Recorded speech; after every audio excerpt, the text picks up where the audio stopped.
Hello everyone, welcome to GATE academy. तो हम previous session में देखे थे थ्री मोमेंट थ्योरम क्या होता है। थ्री मोमेंट थ्योरम को क्लैपेरॉन्स थ्योरम भी बोलते हैं। और हमने क्या क्या बात किया था कि ये जो है फिक्स्ड बीम, कंटिन्यूअस बीम, इसमें अप्लाई होगा। ठीक है। और इसमें हमको क्या मिलता है, मोमेंट्स के बीच का रिलेशन मिलता है। तो इन सारी चीज़ों को हम लोग समझ लिए थे। तो आज का सेशन किस चीज़ के लिए होने वाला है? आज के सेशन में हम लोग क्या करेंगे, ये जो थ्री मोमेंट थ्योरम की बात किए थे उसका एप्लीकेशन करेंगे। एक ऐसा क्वेश्चन लेंगे जिसमें डिफरेंट काइंड ऑफ लोड्स हो, और उसके बाद वो कैसे सॉल्व होगा, उसमें स्टेप बाय स्टेप प्रोसीजर क्या होगा, उसको हम देखेंगे आज। ठीक है। तो अगर मैं एक उसको समझने के पहले, मीन्स क्वेश्चन देखने के पहले, एक चीज है जो समझना कि हमको थ्री मोमेंट थ्योरम में हमको ये समझ में कैसे आएगा कि हम वहाँ पे कितने नंबर ऑफ स्पैन्स को कंसिडर करेंगे और हमको कितने अननोन्स वहाँ से कैलकुलेट करना है। तो सबसे फर्स्ट थिंग हमको समझना पड़ेगा कि उसमें जो डीएस है, मतलब डिग्री ऑफ स्टैटिक इंडिटरमिनेसी है, वो कितनी आ रही है। अगर इसकी वैल्यू 2 आती है, मान के चलो इसकी वैल्यू अगर 2 आती है, इसका मतलब क्या होगा कि उस जो हमारा जो क्वेश्चन होगा, मीन्स उसमें जो बीम होगा, है ना, उसमें हमारे पास दो अननोन ही प्रेजेंट है। तो अगर दो अननोन हुए, मान के चलो दो अननोन हुए, तो मुझे वहां पे क्या करना पड़ेगा, हमको दो इक्वेशंस चाहिए टू सॉल्व टू अननोन्स। तो इसका एग्जाम्पल हम लोग लेते हैं। जैसे मान लो कि मैं बात करूं कि ये एक कंटिन्यूअस बीम है। ठीक है, ये कंटिन्यूअस बीम है और यहाँ पे चलो एक और बनाते हैं। ठीक है, एक और सपोर्ट बनाया और यहाँ पे मैंने डीएस कैलकुलेट किया, और यहाँ पे कोई सी भी लोडिंग हो सकती है। यहाँ पे यूडीएल, यहाँ पे पॉइंट लोड, यहाँ पे भी चलो पॉइंट लोड कंसिडर कर लिए। अब अगर मुझे यहाँ पे डीएस कैलकुलेट करना है तो वो कैसे होगा, 4 1 2 3 4, यहाँ पे 4 वर्टिकल रिएक्शन से, -2, यहाँ पे क्या हो जाएगा, इक्वेशन ऑफ इक्विलिब्रियम।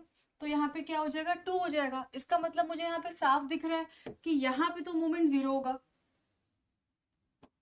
यहाँ पे भी मोमेंट जीरो होगा।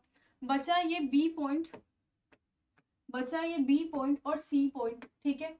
तो यहाँ से मुझे ये एम बी जो होगा ये कैलकुलेट करना पड़ेगा, और जो एम सी जो होगा ये कैलकुलेट करना पड़ेगा।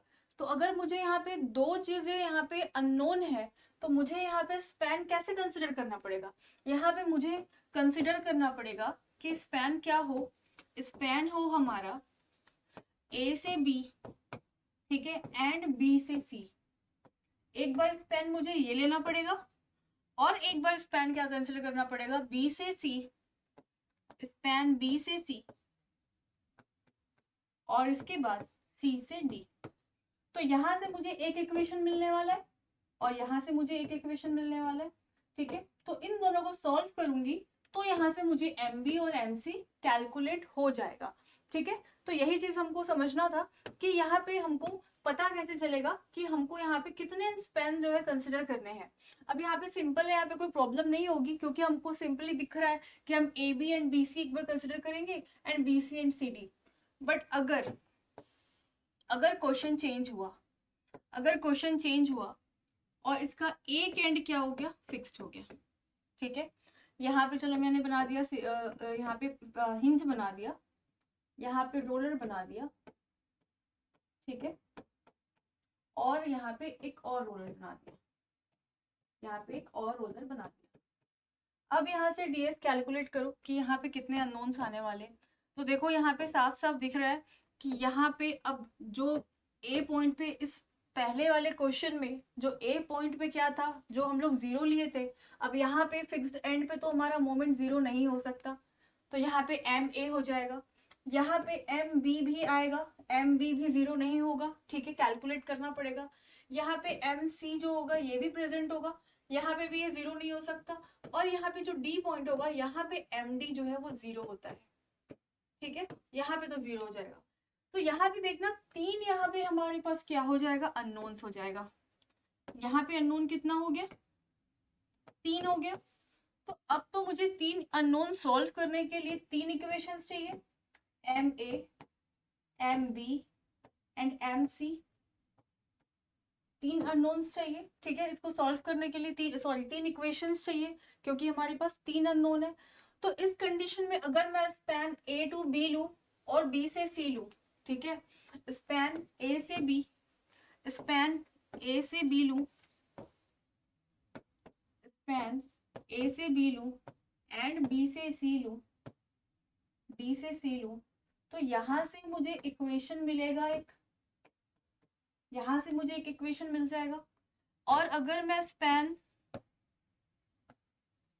क्या करूं, स्पैन बी से सी एंड सी से डी लूं, तो यहां से मुझे इक्वेशन 2 मिलेगा। तो यहाँ पे तो सिर्फ और सिर्फ हमारे पास दो ही इक्वेशन बन रही है, यहाँ पे हमारे पास सिर्फ दो इक्वेशन बन रहा है।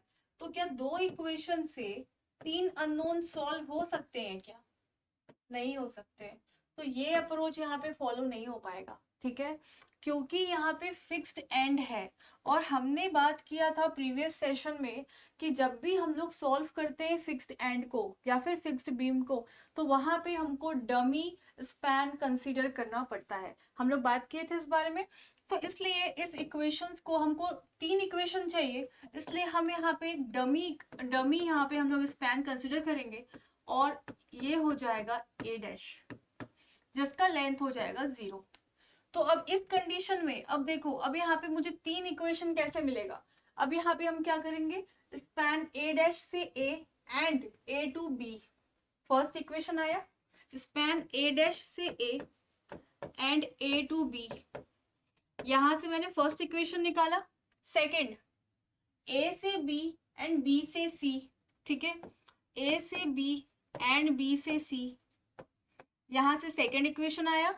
इसके बाद बी से सी एंड सी से डी, बी से सी एंड सी से डी, ये थर्ड इक्वेशन आया। अब हमारे पास तीन इक्वेशंस हुए और तीन अननोन है, इसलिए ये हमको कंसीडर करना पड़ेगा, जो कि क्या होता है, डमी होता है, डमी स्पैन होता है। तो फिक्स्ड एंड को सॉल्व करने के लिए मैंने क्या किया, यहाँ पे डमी यहाँ पे स्पैन कंसिडर किया।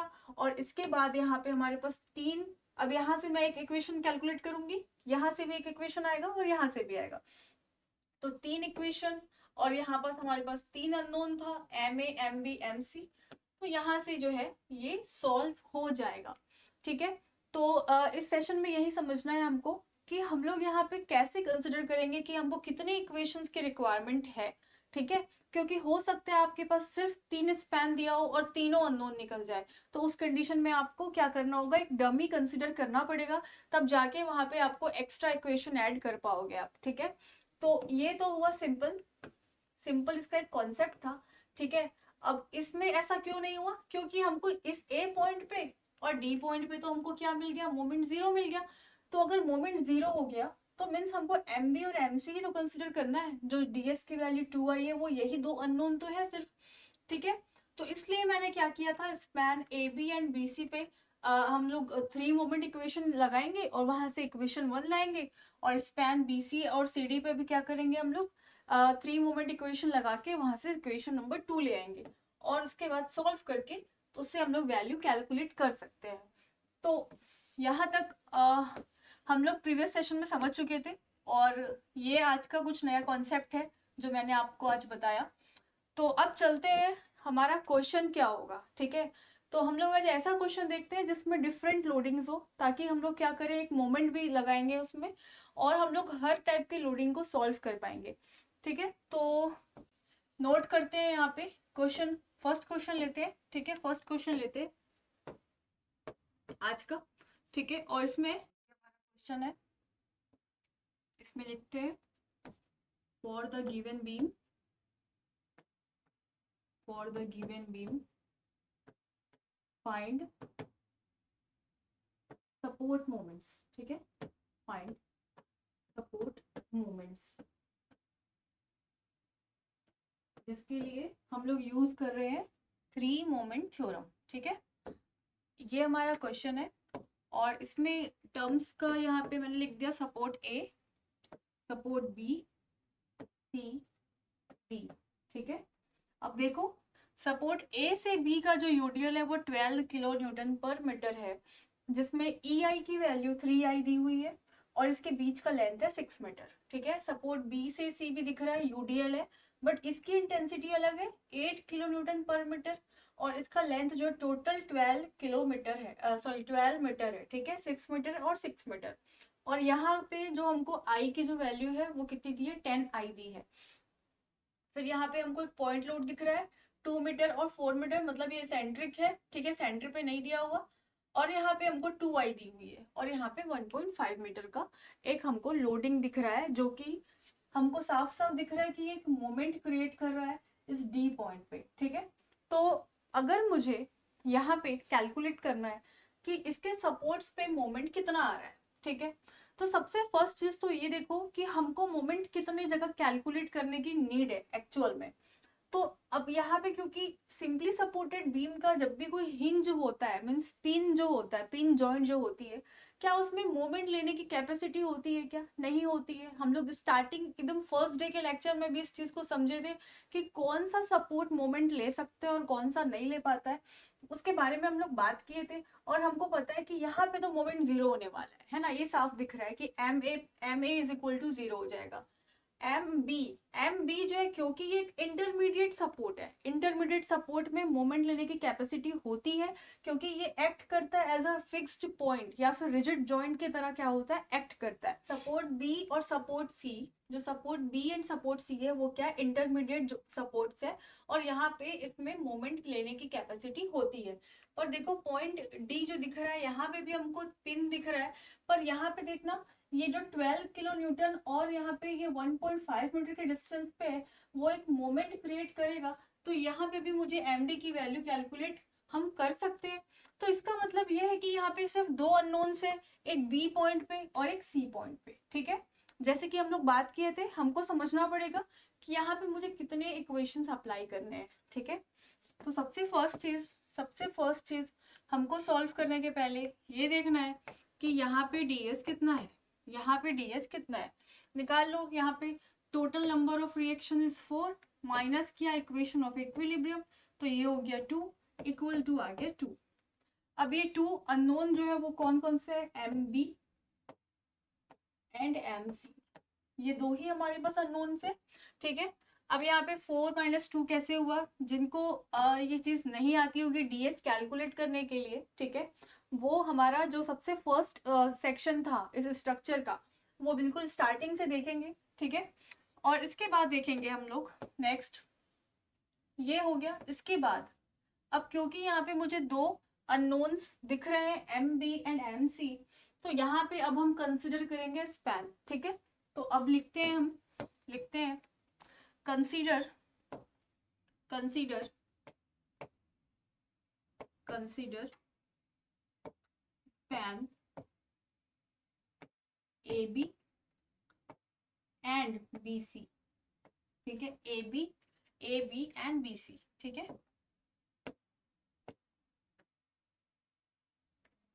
ठीक है। अब इसके बाद क्या करना है, इसको ड्रॉ कर लेते हैं, ठीक है, इसको ड्रॉ कर लेते हैं, ए बी और बी सी को ड्रॉ करो। ये इतने में शायद हो जाएगा, ठीक है। यहाँ पे था यूडीएल, ठीक है, ये हो गया फिक्स, सॉरी हिंज, ठीक है, यहाँ पे भी हिंज और यहाँ पे भी हिंज था, ये था 6 मीटर का, और यहाँ पे इसकी जो इंटेंसिटी थी वो कितनी थी, 12 किलो न्यूटन पर मीटर, 12 किलो न्यूटन पर मीटर, 12 किलो न्यूटन पर मीटर, और यहाँ पे 3 आई था, ठीक है। यहाँ पे ये 8 किलो न्यूटन मीटर था, और यहाँ पे हमको सेंटर में एक पॉइंट लोड भी मिला था, सेंटर में एक पॉइंट लोड भी था, ठीक है। चलो ग्रीन से दिखाते हैं, ये मैंने बनाया सेंटर पे पॉइंट लोड, और ये हो गया 6 मीटर का, और ये भी 6 मीटर का, ठीक है, 6 मीटर का। और यहाँ पे आई की जो वैल्यू थी वो थी 10 आई, ठीक है, 12 8, और ये 40 का यहाँ पे इंटेंसिटी है, ठीक है, 40 इंटेंसिटी है इसकी, ये लिख लिया 40 किलो न्यूटन, यहाँ पे लिख लिया 10 आई, इतनी चीजें हो गई।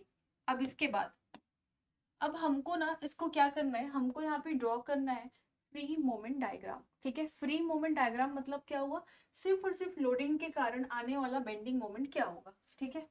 लोडिंग के कारण बेंडिंग मोमेंट क्या आएगा। तो अगर इसको हम सॉल्व करें और मैं इसको यहाँ पे बनाऊं कि इसका बेंडिंग मोमेंट क्या आने वाला है, तो सबसे फर्स्ट उसके जस्ट नीचे क्या करो, ड्रॉ करो। ये मैंने ड्रॉ किया रेफरेंस लाइन, और मुझे पता है कि ए से बी जो यूडीएल है वो कैसा बनाएगा, पैराबोलिक बनाएगा, ठीक है, पैराबोलिक बनाएगा बेंडिंग मोमेंट, ठीक है। तो मैंने बना दिया पैराबोला। इसके बाद बी से सी, इस बी से सी में मुझे दो लोडिंग्स दिख रही है, एक तो यूडीएल और एक है पॉइंट लोड। तो यहाँ पे ही हम लोग अप्लाई करेंगे प्रिंसिपल ऑफ सुपरपोजिशन। जैसे कि हम लोग प्रीवियस सेशंस में बात किए हैं कि प्रिंसिपल ऑफ सुपरपोजिशन क्या होता है, तो हम लोग यहाँ पे उस लेक्चर को आप लोग देख लीजिएगा। यहाँ पे हम लोग क्या करेंगे, प्रिंसिपल ऑफ सुपरपोजिशन अप्लाई करेंगे। सबसे पहले सिर्फ और सिर्फ यूडीएल को कंसिडर करेंगे। तो यूडीएल कंसिडर किया तो यहाँ पे भी मुझे क्या मिलेगा, यूडीएल के लिए पैराबोला मिलेगा, प्लस प्लस इस पॉइंट लोड के कारण भी तो मुझे क्या मिलने वाला है, यहाँ पे इस पॉइंट लोड के कारण भी तो मुझे क्या मिलेगा, बेंडिंग मोमेंट, फ्री मोमेंट, है ना। तो इसलिए मैं क्या करूंगी, इसके जस्ट नीचे मैं यहाँ पे क्या बना रही हूँ, पॉइंट लोड के कारण आने वाला बेंडिंग मोमेंट क्या होगा, ठीक है। ये मैं बना रही हूँ पॉइंट लोड के कारण आने वाला बेंडिंग मोमेंट क्या होगा। अब क्योंकि पॉइंट लोड है तो वो क्या, वो हमको किस में मिल रहा है, ये जो पॉइंट लोड है ये मुझे सेंटर में मिल रहा है 6 मीटर और 6 मीटर के डिस्टेंस पे, मतलब बिल्कुल सेंटर में इसका क्या होगा, यहाँ पे हम लोग को ये सेंटर में हम लोग बनाएंगे। ये मैंने बनाया पॉइंट लोड के लिए बेंडिंग मोमेंट डायग्राम, ठीक है। और ये डायग्राम बना लिया, और ये हमारा क्या है, free moment, free free moment diagram है ये, ठीक है। फ्री मोमेंट डायग्राम है ये, ठीक है। अब यहाँ पे हम लोग ने सिर्फ और सिर्फ अभी क्या बनाया है, इसका शेप बनाया है। इसकी वैल्यूज क्या क्या होगी वो भी तो इम्पोर्टेंट है, ठीक है। तो इसकी वैल्यूज कैलकुलेट करो कितना हो जाएगा। यहाँ पे देखो ए से बी में क्या है, यूडीएल है। यूडीएल के लिए हमको पता है फॉर्मूला क्या होता है, जब भी बेंडिंग मोमेंट मैक्सिमम निकालना होता है तो इसका फॉर्मूला होगा WL बाई 8, ठीक है। तो यहाँ से W की वैल्यू कितनी दी हुई है, 12 दी हुई है, इंटू किया लेंथ, लेंथ कितना है 6 है, 6 का स्क्वायर किया डिवाइडेड बाय 8 किया, इसको सॉल्व किया तो यहाँ से मुझे क्या मिल जाएगा, बेंडिंग मोमेंट, वो भी मैक्सिमम बेंडिंग मोमेंट, ठीक है। इसके बाद मुझे जब एरिया निकालना होगा, क्योंकि अच्छा एरिया की बात भी कर लेते हैं, एरिया की बात भी कर लेंगे। पहले इसका क्या करो, बेंडिंग मोमेंट निकाल लो। तो यहाँ पे हो जाएगा ये, यहाँ पे हो जाएगा ये, इसको सॉल्व करेंगे तो ये हो जाएगा 54 किलो न्यूटन मीटर, ठीक है। तो यहाँ पे इसको लिख सकते हैं हम लोग, यहाँ पे लिख लेते हैं। यहाँ पे हमको टॉप में इसका जो मिल रहा है इसकी वैल्यू वो कितनी आ जाएगी, 54, ठीक है। इसके बाद बात करते हैं इसकी। तो यहाँ पे जो वैल्यूज होंगी, यहाँ पे बेंडिंग मोमेंट कैसे कैलकुलेट करेंगे, सेम फॉर्मूला लगाएंगे। सेम फॉर्मूले से हम लोग बेंडिंग मोमेंट निकालते हैं यहाँ पे भी, for span BC bending moment maximum.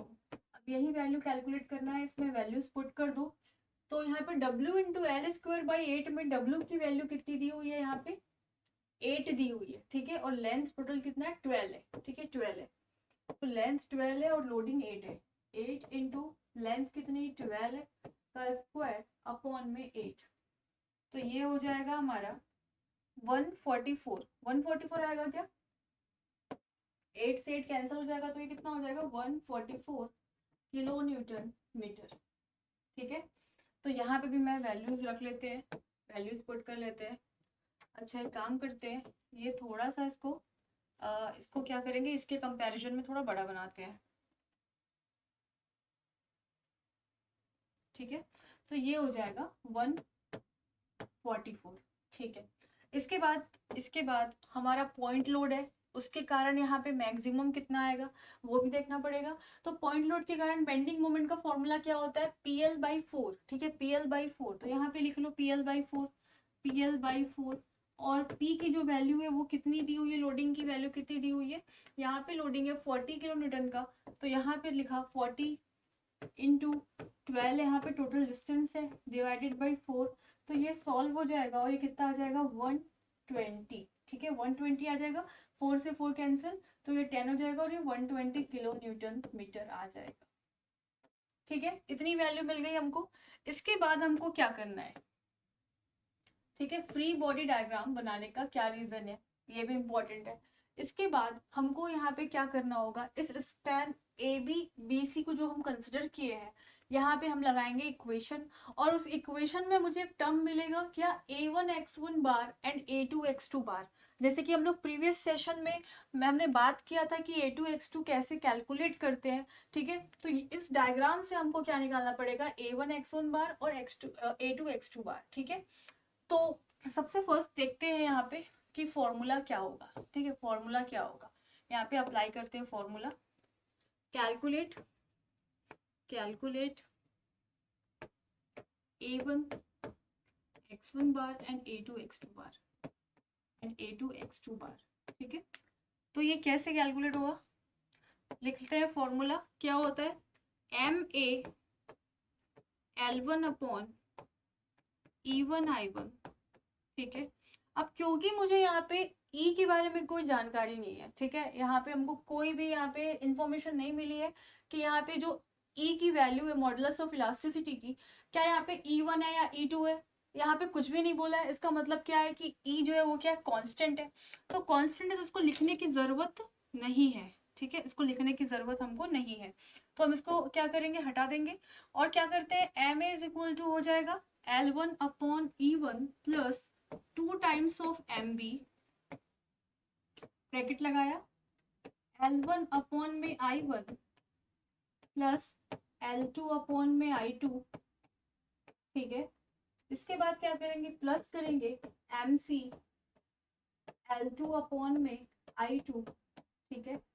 फिर क्या किया, माइनस साइन लगाया, आगे फॉर्मूला याद होना चाहिए, ठीक है, माइनस साइन लगाया, minus 6a1x1 bar upon L1 I1 minus 6a2x2 bar upon I2 और ये L2, ठीक है। और यही a1x1 बार मुझे कैलकुलेट करना है, ठीक है, यही a1x1 बार और a2x2 बार कैलकुलेट करना है। तो चलो उस डायग्राम में फिर से, और इस डायग्राम से ही हमको कैलकुलेट करना है a1x1 बार। तो अब ये a1 क्या है, a1 है इस a से b के बीच का जो बना हुआ फ्री बॉडी डायग्राम है, उसका एरिया क्या है, ठीक है, उसका एरिया क्या है। तो यहाँ पे अगर मुझे a1 कैलकुलेट करना है तो वो क्या होगा, पैराबोला का एरिया के लिए हम लोग फॉर्मूला क्या अप्लाई करते हैं, 2/3 इंटू बी इंटू एच, मतलब रेक्टेंगुलर के एरिया का 2/3, ठीक है, रेक्टेंगुलर के एरिया का क्या होता है, 2/3 होता है। तो यहीं पे मैं यहाँ पे मैं लिख लेती हूँ, यहाँ पे सॉल्व कर लेते हैं, ठीक है। a1 ये क्या हो जाएगा, 2/3 इंटू बी इंटू एच, ठीक है। अब 2/3 है, अब b की वैल्यू क्या होगी, b की वैल्यू है इस पॉइंट से लेके इसकी टोटल विड्थ कितनी है, तो a से b का जो विड्थ था वो कितना था, 6 मीटर था, मैंने लिख दिया 6 मीटर, ये लिख दिया 6 इंटू h क्या हो जाएगा, h है इस पैराबोला का हाइट, तो यहाँ पे देखो h की वैल्यू उन्होंने निकाले 54, ये 54 क्या था, मैक्सिमम बेंडिंग मोमेंट था, तो यहाँ पे लिख दिया 54, ठीक है, ये लिख दिया 54। अब इसको अगर मैं सॉल्व करूं, इसको अगर मैं सॉल्व करूं तो ये सॉल्व करने पे आएगा a1 इज इक्वल टू 216, ठीक है, मीटर स्क्वायर, ठीक है, मीटर स्क्वायर। तो ये हो गया हमारा a1, ठीक है, ये हो गया हमारा a1। इसके बाद, ठीक है, इसके बाद हमको क्या करना है, a1 तो निकल गया, फॉर्मूले में क्या था, a1 x1 था, x1 भी था, x1 भी कैलकुलेट करेंगे, तो यहाँ पे चलो लिख लेते हैं, ये हो गया हमारा 216 मीटर स्क्वायर इसका एरिया, ठीक है।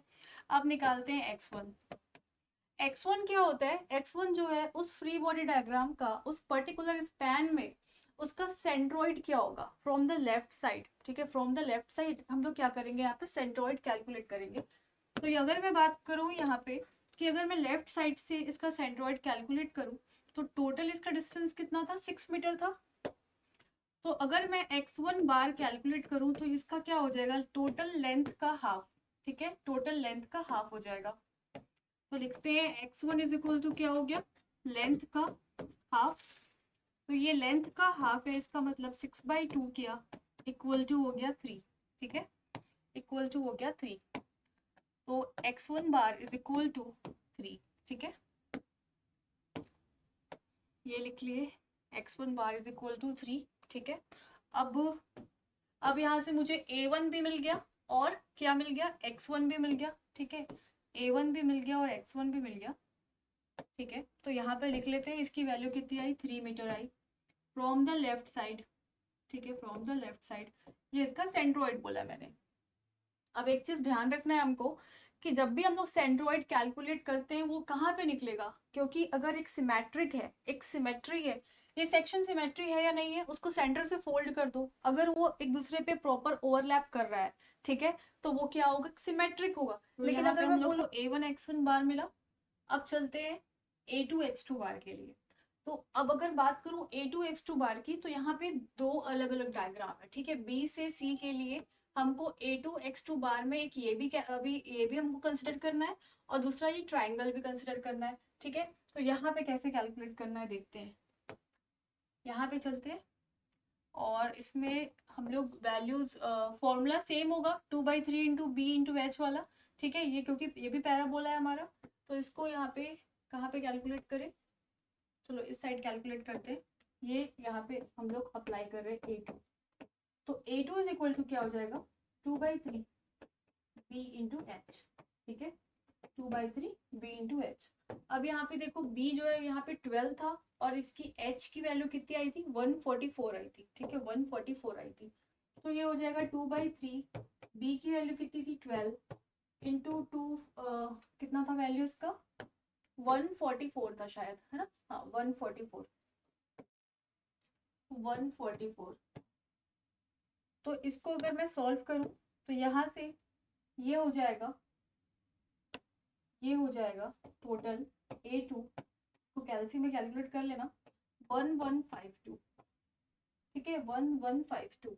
ठीक है, तो ये हो गया इसका 1152 इसकी वैल्यू। और इसके बाद हमको यहाँ पे कैलकुलेट करना है x2 बार भी, x2 बार भी। अब ये जो x2 बार है वो भी क्या होगा, सेंट्रोइड ही होगा। ठीक है, वो भी क्या होगा, सेंट्रोइड ही होगा। तो यहाँ पे ये इसकी वैल्यू थी 1152, लिख लेते हैं यहाँ पे, लिख लेते हैं यहाँ पे a2 इज इक्वल टू 1152। और इसके बाद इसकी सेंट्रोइड मैंने कंसिडर किया फ्रॉम द राइट साइड। अब ये क्या है, ये हमारा क्या है, सिमेट्रिक है, तो इसलिए लेंथ का क्या हो जाएगा, हाफ हो जाएगा। तो इसलिए यहाँ पे 6 + 6 12, 12 का हाफ 6, तो इसलिए यहाँ पे क्या मिलेगा, यहाँ पे x2 हमको सेंटर में मिलेगा, x2 bar is equal to 6 metre. ठीक है, x2 bar is equal to 6 metre. अब यहाँ पे क्योंकि a2 x2 बार में हमारे पास ट्राइंगल भी है, तो सेम प्रोसीजर से हमको ट्राइंगल भी कैलकुलेट करना होगा, इसका भी एरिया कैलकुलेट करना होगा। और हमको पता है कि इस ट्राइंगल के लिए फॉर्मूला क्या यूज होता है, हाफ बेस इंटू हाइट। ठीक है, इसकी वैल्यूज पुट करते हैं तो क्या हो जाएगा, हाफ इंटू बेस की वैल्यू कितनी है 12 इंटू हाइट कितना आया 120, तो ये कितना हो जाएगा, 2 से 2 6 कैंसिल हो गया और यहाँ पे हो जाएगा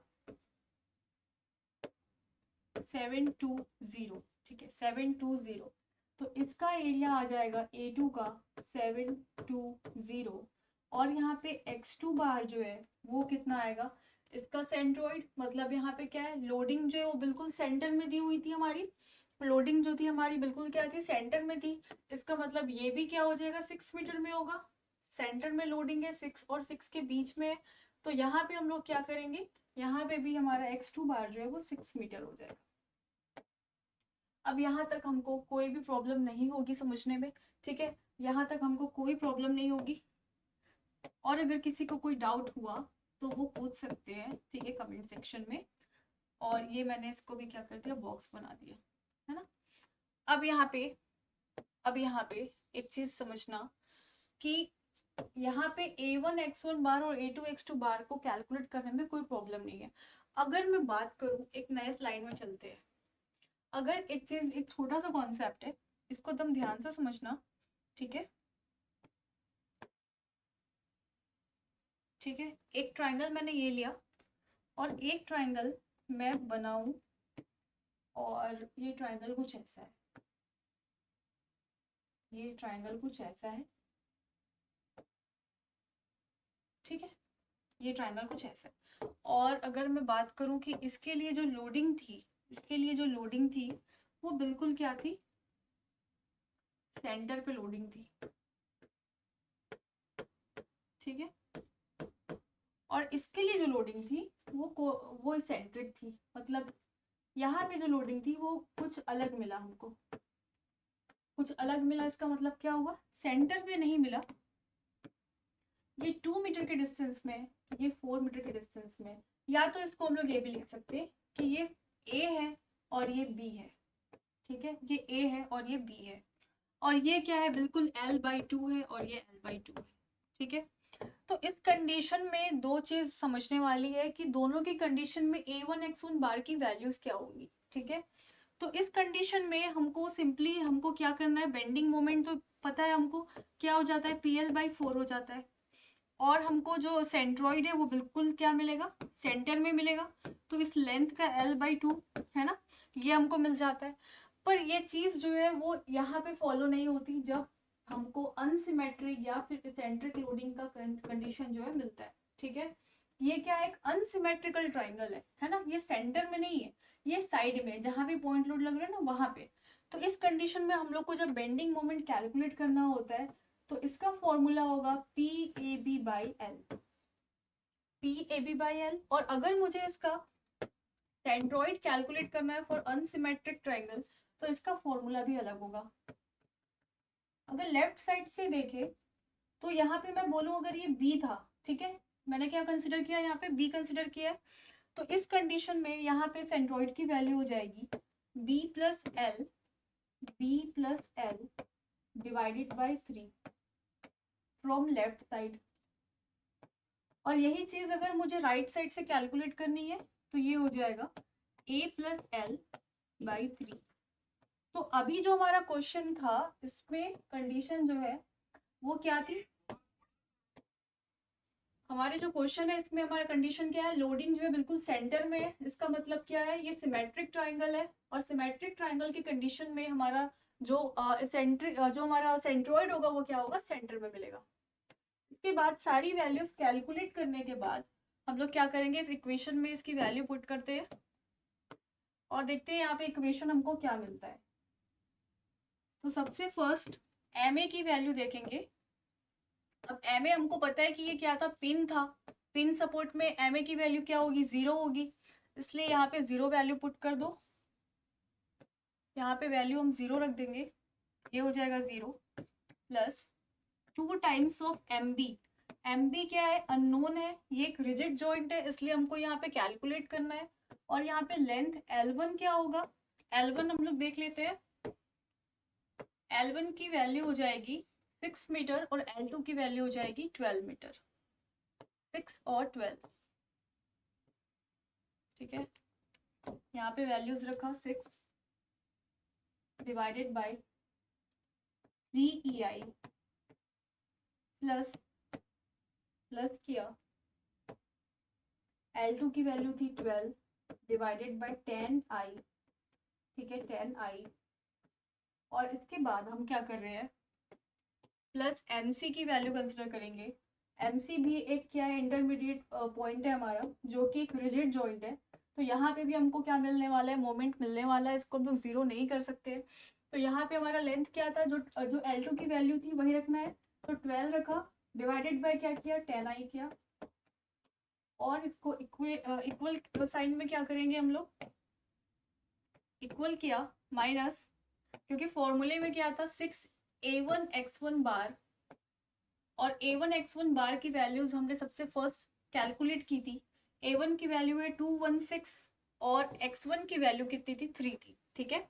तो इसकी वैल्यूज को वैसे एज इट इज पुट करना है और यहाँ पे वैल्यू रखो -6 किया इंटू A1 216 इंटू x1 बार की वैल्यू 3 डिवाइडेड बाय L1, ठीक है। L1 कितनी, यहाँ पे L1 की वैल्यू रखा 6 इंटू किया 3i इंटू किया 3i, ठीक है। और इसके बाद यहाँ पे माइनस किया 6 इंटू A2 x2 बार। अब A2 x2 बार में A2 जो था वो क्या था, 2 था हमारे पास, है ना। एक था हमारा पैराबोला और एक था हमारा ट्राइंगल। तो पैराबोला के केस में कितना आया था इसका एरिया, 1152 इंटू 6 प्लस ट्राइंगल के केस में कितना था, 720 इंटू 6, ठीक है। ये हो गया हमारा ये हो गया हमारा क्या, A2 x2 बार, और A2 x2 बार का ये हो गया पैराबोला और वो हो गया ट्राइंगल, ठीक है। इसके बाद इसको क्या करोगे, डिवाइड करोगे, इसको क्या करोगे, डिवाइड करोगे,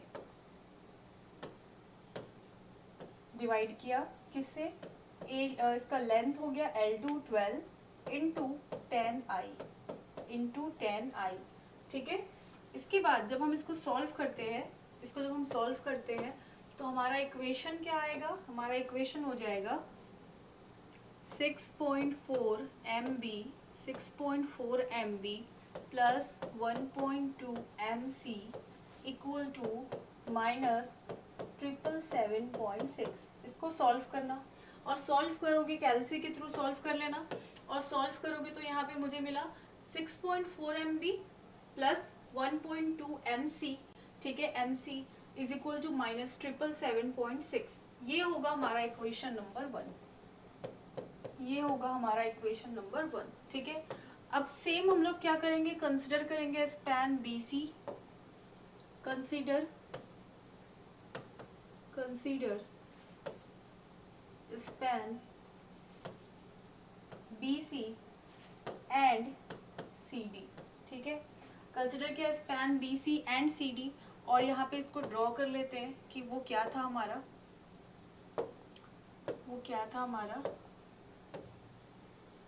ये मैंने ड्रॉ किया, ठीक है। और ये हो गया यहाँ पे B, ये हो गया C, और ये हो गया D, और D पे क्या थी, एक लोडिंग थी, ठीक है। और यहाँ पे क्या था, UDL था। ये UDL कितना था, 8 किलो न्यूटन पर मीटर का था। और यहाँ पे क्या था, सेंटर में लोड था, सेंटर पे मैंने लगा दिया लोड, और लोडिंग की इंटेंसिटी कितनी थी, लोडिंग की इंटेंसिटी थी हमारी 40, लोडिंग की इंटेंसिटी थी हमारी 40, ठीक है, 40, यहाँ पे लिख लिया 40 किलो न्यूटन।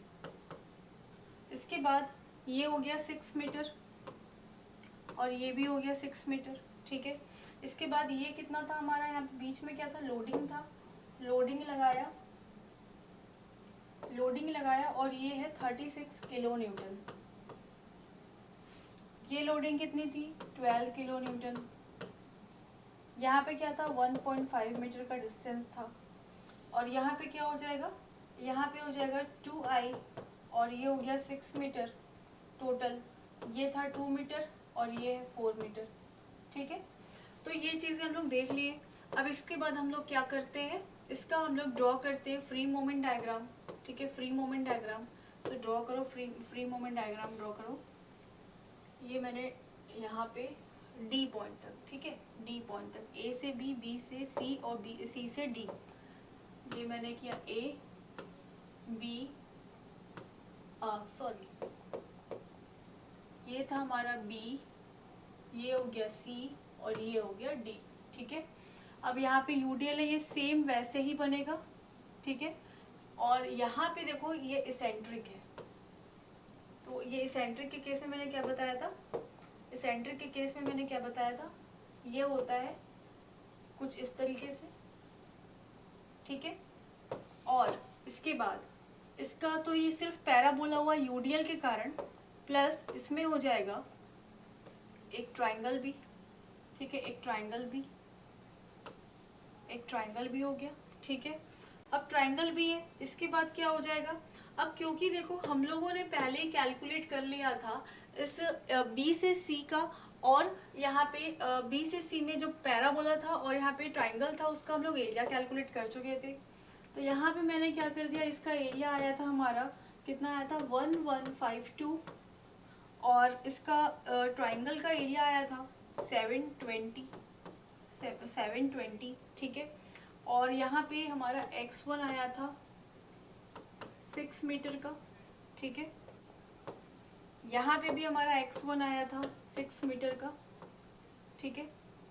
लेकिन हमारे पास ये जो क्या बोलते हैं हमारा ट्राइंगल है, ये जो हमारा ट्राइंगल है, इस ट्राइंगल में मुझे क्या करना होगा, यहाँ पे मुझे निकालना होगा इसका एरिया। और यहाँ पे मैंने फॉर्मूला क्या बताया था, इसका फॉर्मूला हो जाएगा P A B by L. P की वैल्यू दी हुई है 36 किलो न्यूटन, ए की वैल्यू दी हुई है 2 मीटर और बी की वैल्यू दी है 4 मीटर। डिवाइड किया एल से, एल कितना हो गया 6। तो यहाँ से मुझे इसकी वैल्यू मिल जाएगी। और दूसरी चीज़ कि यहाँ पे एरिया कैसे कैलकुलेट करेंगे, तो एरिया के लिए क्या हो जाएगा, ये एरिया के लिए हो जाएगा हाफ बेस इनटू हाइट, ठीक है। ये फॉर्मूला लगाएंगे। और यहाँ पे अगर मैं बात करूँ कि पी ए बी एल की जो वैल्यू है वो कितनी आएगी, तो यहाँ पे इसकी वैल्यू हो जाएगी, इसको सॉल्व करेंगे तो ये हो जाएगा 48, ठीक है। इसकी वैल्यू क्या हो जाएगी 48 आ जाएगी।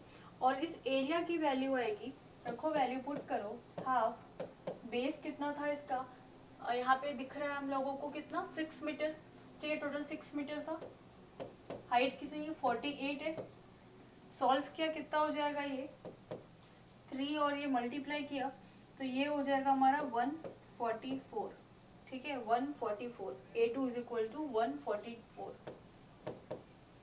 तो यहाँ पे लिख लिया A2 इज इक्वल टू 144। अब मुझे निकालना है x2 बार, ठीक है। x2 बार वो भी किस तरफ से, लेफ्ट साइड, राइट साइड से। तो राइट साइड से x2 बार इसका सेंट्रॉइड मान लो कहीं यहाँ पे आ रहा होगा, ठीक है।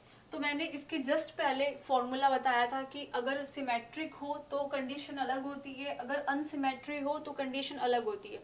तो अनसिमेट्रिक के केस में मुझे जब भी कैलकुलेट करना होगा सेंट्रॉइड, और अगर मुझे लेफ्ट साइड से निकालना है तो a प्लस एल बाई 3, और अगर मुझे राइट साइड से निकालना है तो वो हो जाएगा b प्लस एल बाई 3, ठीक है। तो यहाँ पे लिख लिया x बार, x2 बार वो हो जाएगा b प्लस एल बाई 3, ठीक है। b plus L by 3। इसके बाद x2 की वैल्यू रखा, b की वैल्यू रखा, कितना था हमारे पास b का वैल्यू, b का वैल्यू था हमारा 2 और 4, तो 4 है हमारे पास, ठीक है। 4 है तो ये रखा मैंने 4 प्लस टोटल है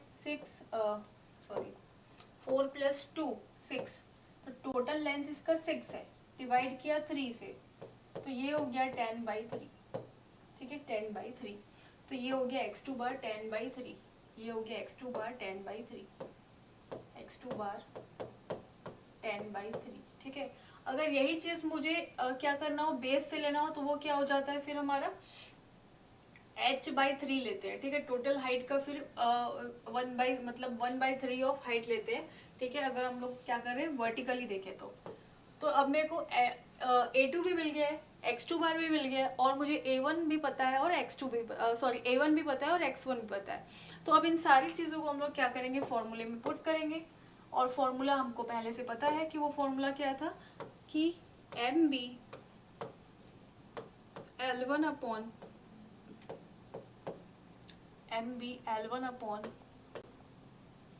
ठीक है। अभी मैंने L1 किसको बोला है, L1 मैंने इस कंडीशन में मैंने इसे L1 बोला और इसे L2 बोला है, ठीक है। कंफ्यूज नहीं होना, ठीक है।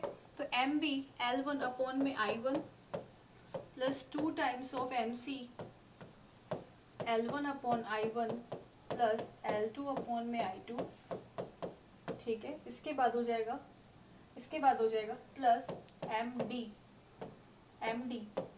L2 अपॉन में I2, ठीक है। I2 इक्वल किया -6 A1 x1 bar upon L1 I1 -6 A2 x2 bar upon में L2I2, ठीक है। अब याद करना कि हमने जब स्टार्ट किया था इस फॉर्मूले को, तो यहाँ पे मैं एक डिफ्लेक्शन का टर्म भी लिख रही थी, पर क्योंकि क्वेश्चन में मुझे कहीं पे भी डिफ्लेक्शन की बात नहीं हुई है, जिस भी क्वेश्चन में डिफ्लेक्शन की बात होगी वहाँ पे लिखेगा कि सपोर्ट बी जो है वो सिंक कर रहा है 10 mm से या 6 mm से, तो उस कंडीशन में वहाँ पे हम लोग डिफ्लेक्शन को कंसिडर करेंगे, ठीक है। अभी यहाँ पे डिफ्लेक्शन का टर्म क्या हो जाएगा, 0 हो जाएगा, तो इसलिए हम लोग यहाँ पे इस चीज़ को फॉलो नहीं कर रहे, डिफ्लेक्शन का टर्म 0 कर दिए। अब अगर मैं इस टोटल सबकी वैल्यूज पुट करूँ, ठीक है, अगर मैं इसकी पूरी वैल्यूज पुट करूँ तो देखो यहाँ पे वैल्यूज पुट करने के बाद क्या हो जाएगा, रखते एम बी, L2 की वैल्यू कितनी है, 12 है, देख लो 12 है ना हमारे पास, 6 और 6 12 हो गया, ठीक है। तो ये हो जाएगा 12, तो ये हो जाएगा 12 डिवाइडेड बाय 10i, इसकी वैल्यू दी थी 10i प्लस 2mc, ठीक है, 2mc, यहाँ पे हो जाएगा ये 12 अपॉन में 10i, ठीक है, प्लस किया L2 कितना है, 6 है, 6 अपॉन में 2i, ठीक है, 6 अपॉन में 2i प्लस अब यहाँ पे चलो md के पास, यहाँ पे मुझे md कैलकुलेट करना है। यहाँ पे मैं देखूँ कि मुझे md मिल रहा है, लेकिन यहाँ पे देखना कि जो इसका डायरेक्शन है वो यहाँ पे इसको हॉगिंग की कोशिश कर रहा है, ठीक है, हॉगिंग की कोशिश कर रहा है, और हॉगिंग की कंडीशन में ये होता है -12 इंटू ये जो डिस्टेंस है वो मल्टीप्लाई किया, तो यहाँ पे हो जाएगा 12 इंटू 1.5, ठीक है, 12 इंटू 1.5, तो ये हो जाएगा -18, ठीक है, -18, ठीक है, -18,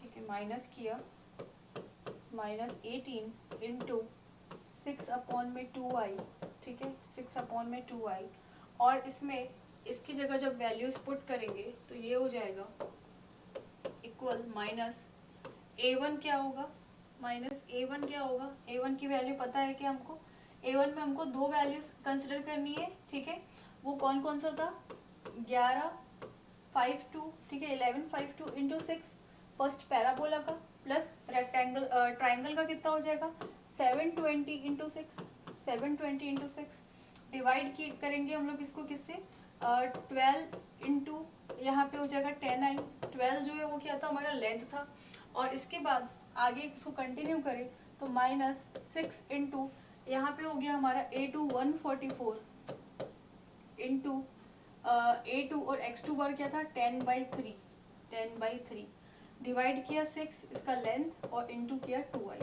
ठीक है। इन सारी चीज़ों को जब हम सॉल्व करते हैं तो मुझे यहाँ पे इक्वेशन मिलता है 1.2 MB प्लस 8.4 MC, ठीक है, इक्वल टू -747.6, ठीक है, ये हो गया मेरा इक्वेशन नंबर 2, ठीक है, ये हो गया हमारा इक्वेशन नंबर 2। अब इसको मैं सॉल्व करके हर एक चीज़ को नहीं दिखा रही हूँ, ठीक है, इसको तुम लोग खुद से सॉल्व कर सकते हो, इसको यहाँ पे कैलकुलेट करना, और कैलकुलेट करने के बाद यहाँ पे हमको मिल जाएगा। अब ये आई कहाँ गया, आई जो है वो कैंसिल आउट हो गया, दोनों साइड से हम लोग क्या कर लेंगे उसको, हम लोग यहाँ से हम लोग कॉमन निकाल के इसको क्या करेंगे, कैंसिल कर देंगे। बाकी सारी वैल्यूज़ को पुट करने के बाद यहाँ पे हमको 1.2 MB 8.4 MC और यहाँ पे इक्वल आया -474.6, ठीक है। तो यहाँ पे हमको क्या मिला, दो इक्वेशन मिला।